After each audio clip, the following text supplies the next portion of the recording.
అట్లనే మన దాంట్లో కూడా ఎవరైనా పోయేది ఉంటే కొంచెం భుజం దట్టూరి చేరి ఏ పని ఉన్నా వచ్చి చేయించుకొని పోండి. మీ అందరిని చూసి నాకు మంచి సంతోషమైంది. మీరందరూ అండగా నిలబడి ఉంది.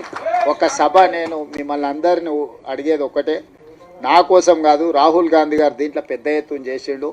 మీ సత్తా ఆనాడు ధర్మయుద్ధం పరేడ్ గ్రౌండ్లో చేసినప్పుడు నేను మీకు అండగా నిలబడ్డా. మీకు గుర్తుందో లేదో మరి వచ్చిన వాళ్ళకి.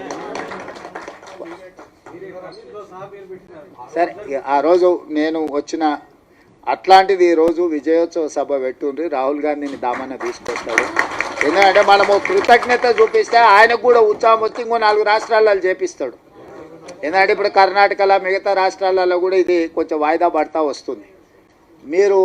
మీరు అండగా నిలబడ్డట్టు 10 లక్షల మంది జమై ఆయన నిజేసి దామన్న మనోళ్ళందరి నేతృత్వంలో, మహేష్ గౌడ్ గారి నేతృత్వంలో ఒక అభినందన సభ పెట్టి రాహుల్ గాంధీ గారిని ఇచ్చేసారండి. ఏ మనిషి అయినా అభినందన కంటే ఏముంటుంది? గాంధీ కుటుంబానికి ఏంది? దేశం కోసం సర్వం ఇచ్చిన వాళ్ళు, దేశం కోసం సర్వం ఇచ్చారు, ప్రాణాలు ఇచ్చారు, అన్ని ఇచ్చారు. వాళ్ళకి ఏముంటుంది? మీరు మాకు సాయం చేసారు, మిమ్మల్ని గుర్తుపెట్టుకున్నామని మీరు అందరు గట్టిగా చప్పట్లు కొడితే ఆయన ఉత్సాహంతో ఇంకా 4 రాష్ట్రాలలో చేపిస్తాడు. మన ప్రభుత్వం ఉన్న ప్రతి రాష్ట్రంలో అమలు జరిగితే ఆటోమేటిక్గా మిగతాలో కాక సెగ తగులుతూనే ఉంటుంది. తగలదా? తప్పు సప్పుడు ఇప్పిస్తూనే ఉంటుంది కదా వాళ్ళ చెవులకు. అందుకోసమని ఈడ కదలంగానే అవతల పక్కలా కొంచెం కదులుతూనే ఉంది కదా.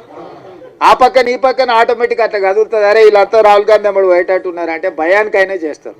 అప్పుడప్పుడు తెలివిగా భయపెట్టి కూడా చేసేది నేర్చుకోండి అని తెలియజేస్తూ సెలవు తీసుకుంటున్నా.